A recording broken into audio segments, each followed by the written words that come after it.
ایک ہے نماز ہم پڑھ لیتے ہیں، آپ نے سارا پڑھ لیا، سارا تعدیل ارکان بھی کر لی، لیکن اگر آپ کا اللہ کے ساتھ ڈائریکٹ کمیونین اور ڈائریکٹ کمیونیکیشن قائم نہیں ہوا تو نماز، جس کو کہ کہا گیا کہ الصلاۃ معراج المومنین، جو قرب حضور کو حاصل ہوا معراج میں، وہ ایک بندہ مومن دنیا میں رہتے ہوئے حاصل کر سکتا ہے نماز میں، اگر اس کی روح جو ہے واقعتاً ہم کلام ہو رہی ہو، الحمدللہ رب العالمین الرحمن الرحیم مالک یوم الدین اہدنا الصراط المستقیم ایاک نعبد و اگر ہم واقعتاً ایسے کہہ رہے ہوں کہ ہمیں احساس ہو کہ ہم اللہ کے حضور میں حاضر ہیں اور عرض کر رہے ہیں، سجدہ کریں تو حدیث میں آتا ہے کہ ایسے محسوس ہو کہ گویا کہ میں نے اپنا سر اللہ کے قدموں میں رکھ دیا ہے، یہ ہے نماز۔ اب جو گفتگو ہو رہی ہے یہ ہم کلامی ہے، الصلاۃ معراج المومنین، اہل ایمان کے حق میں یہ نماز جو ہے یہ معراج کے درجے میں، لیکن یہ نماز کیسے نصیب ہوگی اگر روح سوئی ہوئی ہے، دبی ہوئی ہے، پسی ہوئی ہے، مزمحل ہے یا مردہ ہے؟ یہ نماز کیسے حاصل ہوگی؟ چاہے آپ پانچوں وقت کی نماز پڑھ رہے ہو، چاہے آپ نے ہیبٹ بنا لیا ہو نماز کو، چاہے کچھ بھی ہو گیا ہو، لیکن یہ کہ جب تک وہ روح بیدار نہ ہو، جب تک ہم کلامی نہ ہو، افلاق سے آتا ہے نالوں کا جواب آخر، اٹھتے ہیں حجاب آخر، کرتے ہیں خطاب آخر، جب تک یہ نہ ہو، جیسے کہ میں ایک حدیث قدسی انشاءاللہ آج سناؤں گا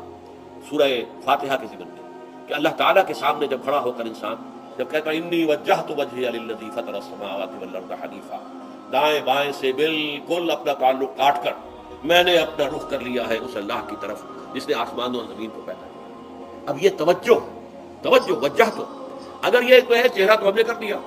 خانہ کعبہ کی طرف، اندر سے ہماری روح متوجہ نہیں ہوئی، وہ سوئی پڑی، اسے پتہ ہی کچھ نہیں کہ کیا ہو رہا ہے، تو اس صورت میں وہ کیا ہے؟ ظاہری بات تو پوری ہو گئی، نماز کا ثواب ہو جائے گا، فرض کی ادائیگی کا ثواب مل جائے گا، لیکن وہ اصل نماز تو حاصل نہیں ہوگی۔ یہ ہے وہ بات کہ وَإِذَا سَأَلَكَ عِبَادِي عَنِّي فَإِنِّي قَرِيبٌ، اے نبی جب میرے بندوں کی روحیں بیدار ہو جائیں، توانا ہو جائیں، حیات تازہ سے وہ ہم کنار ہو جائیں، اور پھر وہ میرے بارے میں پوچھیں، وہ میرا تقرب حاصل کرنا چاہتے ہیں، تو آپ سے پوچھیں تو کہیے میں قریب ہی ہوں، اجیب دعوت الداعی اذا دعان، یہ ہے وہ دعا، میں ہر پکارنے والے کی پکار، ہر دعا کرنے والے کی دعا کو سنتا ہوں، قبول کرتا ہوں، جواب دیتا ہوں جہاں کہیں بھی مجھے پکارے، اذا دعان۔ اس میں در حقیقت وہ مفہوم آ گیا ہے where and then where ever، آپ اپنے گھر میں ہو کر پکارے اللہ کو، آپ بستر پر لیٹے ہوئے پکارے اللہ کو، الذین یذکرون اللہ قیاما وقعودا وعلی جنوبہم، ہاں ٹھیک ہے بعض مقامات بعض اوقات قبول دعا کے لیے زیادہ سازگار ہے، حرم میں جا کر دعا مانگی جائے، اور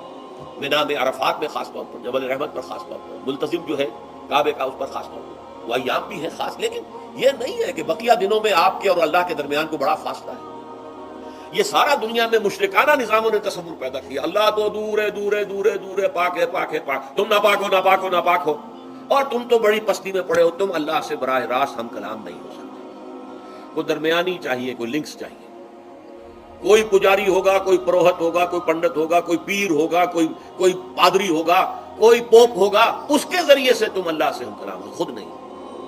اور جب ذریعے بیچ میں آ گئے تو ان کی مٹھی گرم کرو، ان کی چاپلوسی کرو، ان کو بھی جو ہے چادریں چڑھاؤ، ان کو نذرانے پیش کرو، یہ ہے بدترین ایکسپلائٹیشن جو مذہب کے ذریعے سے نوع انسانی کی ہوئی ہے۔ یہ دو ایکسپلائٹیشن دنیا میں ہوئی ہے تاریخ انسانی میں، ایک بادشاہوں کی طرف سے خراج دو ہمیں، محنت تم کرو گے کھیت میں، آدھا حصہ ہمارے پاس آئے گا، ہم عیش کریں گے، ہم اسٹینڈنگ آرمیز رکھیں گے تاکہ ذرا تم بغاوت کرو تو تمہارا سر کچل دیا جائے۔ یہ ایکسپلائٹیشن بدترین، مانگنے والا گدا ہے، صدقہ مانگے یا خراج، دوسری طرف ہم بادشاہ ہیں، ہم چندر بنسی سورج بنسی خاندان ہیں، ہم راجپوت ہیں، حکومت کرنا ہمارا حق ہے، اور یہ پنڈت پروہت جو ہے وہ بھی کہیں گے کہ ٹھیک ہے